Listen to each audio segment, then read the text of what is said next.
Good morning, everyone. My name is Marjorie M. Sanchez from DTP2B.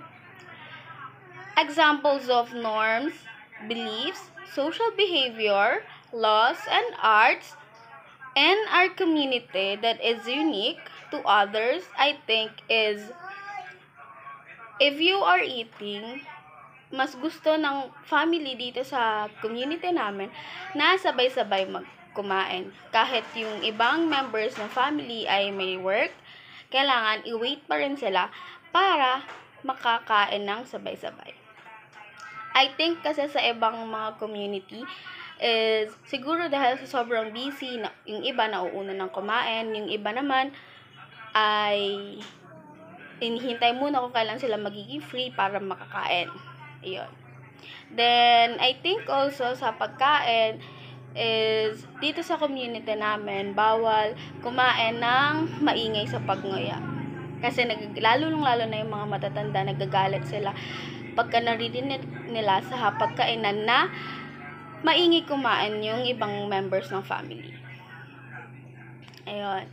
Then, sa beliefs naman, I think, is yung naniniwala dito sa community namin na mas maigi munang magpahilot or magpatawas before magpa-doktor, ganyan. Kasi dito kasi sa community namin, siguro nga kasi puro madahon, ganyan, naniniwala din kami sa may mga herbal medicines.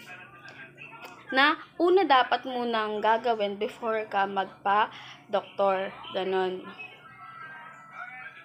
Yung iba kasi, syempre, siguro, mga